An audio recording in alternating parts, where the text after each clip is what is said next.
Welcome to everyday cooking. இன்னும் எங்க சேனலுக்கு சப்ஸ்கிரைப் பண்ணாம இருக்கீங்களா? மறக்காம கிளிக் பண்ணுங்க சப்ஸ்கிரைப் பட்டனையும் பெல் ஐகானையும். எப்போதும் எங்களோட கனெக்டடா இருங்க அண்ட் சப்ஸ்கிரிப்ஷன் ஃப்ரீ. இன்னைக்கு நம்ம மஷ்ரூம் 65 எப்படி செய்யறதுன்னு பார்க்கலாம்.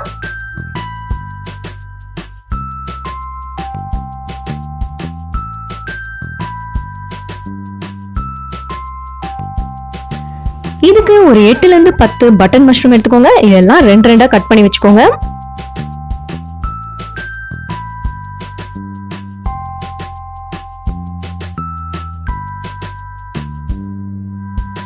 மஷ்ரூம்ஸ் எல்லாம் கட் பண்ணி ரெடியா இருக்கு. அடுத்ததா பேட்டர் ரெடி பண்ணிக்கலாம். 3 டேபிள் ஸ்பூன் மைதா எடுத்துக்கோங்க. இதோட 1 table spoon cornflour, 1/2 table spoon மல்லித்தூள், 1/4 டீஸ்பூன் மஞ்சள் தூள், 1/2 table spoon Kashmiri chilli powder. Kashmiri chilli powder use பண்ணலைன்னா நார்மல் சில்லி பவுடர் கம்மியா யூஸ் பண்ணிக்கோங்க. 1/2 டீஸ்பூன் இஞ்சி பூண்டு விழுது, தேவையான அளவு உப்பு.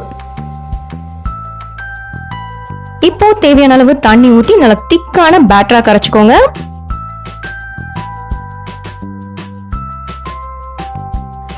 நம்ம இதுல காஷ்மீரி சில்லி பவுடர் யூஸ் பண்ணிருக்கனால இதுக்குன்னு தனியா எந்த கலரும் நீங்க சேர்க்க வேண்டாம். இதோ பேட்டர் ரெடி ஆயிடுச்சு. அடுத்ததான் மஷ்ரூமை இதுல சேர்த்தலாம்.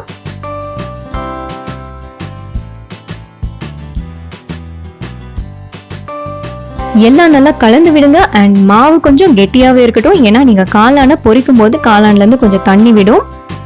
இதோ நல்லா மேரினேட் பண்ணியாச்சு. இதை ஒரு 1/2 மணி நேரம் அப்படியே விடுங்க.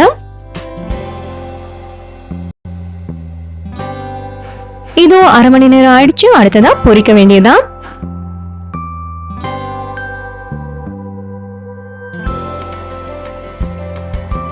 நல்ல சூடான ஆயில்ல லோல இருந்து மீடியம் ஃப்ளேம்ல நல்ல பொறுமையா கோல்டன் பிரவுன் ஆகுற வரைக்கும் பொரிச்சிடுங்க.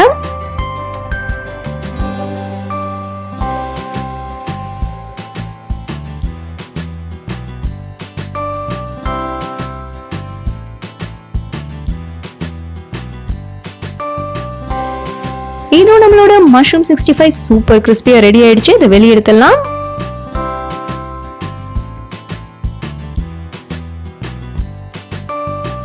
செம்ம டேஸ்டான இந்த மஷ்ரூம் 65 நீங்களும் கண்டிப்பா ட்ரை பண்ணுங்க. வேற ஒரு இன்ட்ரெஸ்டிங்கான ரெசிபியோட உங்களை சந்திக்கிறோம். இந்த வீடியோஸ் எல்லாம் பிடிச்சிருந்தா லைக் பண்ணுங்க, ஷேர் பண்ணுங்க, கமெண்ட் பண்ணுங்க அண்ட் மறக்காம எங்க சேனலுக்கு சப்ஸ்கிரைப் பண்ணுங்க.